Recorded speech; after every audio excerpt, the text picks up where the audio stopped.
ইনস্টাগ্রামে সামান্য একটি হাই দিয়ে কথোপকথনের শুরু। পরবর্তী 14 মাসে আরও বৃদ্ধি পায় একে অপরের সঙ্গে কথা বলা। এরপর সম্পর্ক গড়ায় প্রেমে।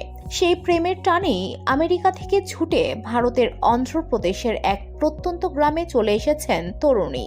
তারা এখন গাঁটছড়া বাঁধার পরিকল্পনা করছেন। জেসলিন ফরেরো পেশায় একজন ফটোগ্রাফার। অন্ধ্রপ্রদেশের বাসিন্দা চন্দন সিং রাজপুতের সঙ্গে ইনস্টাগ্রামে তার আলাপ হয়। চন্দনের ইনস্টাগ্রামের প্রোফাইল দেখে এবং সরলতা মুগ্ধ করে তাকে। নিজের ইনস্টাগ্রামে জেসলিন লিখেছেন 14 মাস ধরে একসঙ্গে রয়েছে, পরবর্তী বড় অধ্যায়ের জন্য তৈরি।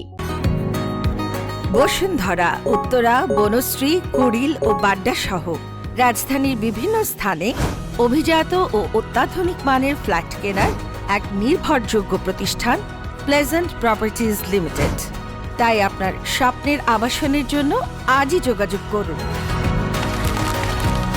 Pleasant properties limited, where destiny matches eventually। 45 সেকেন্ডের একটি ভিডিও ক্লিপ শেয়ার করেছেন জেসলিন। ভিডিওটিতে একসঙ্গে থাকার বেশ কিছু মুহূর্ত শেয়ারের পাশাপাশি একটি সাধারণ মেসেজ কিভাবে অটুট বন্ধনে পরিণত হয়েছে তা জানিয়েছেন। তিনি লিখেছেন, আমি প্রথমে চন্দনকে মেসেজ করেছিলাম। তার প্রোফাইল থেকে আমি দেখেছি যে সে একজন আবেগপ্রবণ খ্রিস্টান ব্যক্তি যিনি ধর্মতত্ত্ব জানতেন। জেসলি চন্দনের পছন্দের প্রতি আকৃষ্ট হয়েছিলেন, যা তার সঙ্গে সুন্দরভাবে মিলে যায় সঙ্গীত, শিল্প এবং ফটোগ্রাফি।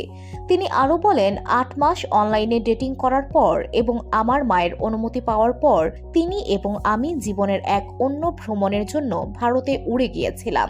চন্দনের চেয়ে বয়সে 9 বছরের বড় জেসলিন। বয়সের এই পার্থক্য নিয়েও তাকে কম কথা শুনতে হয়নি, তা নিয়েও লিখেছেন Jeslin. VOD Bangla news desk.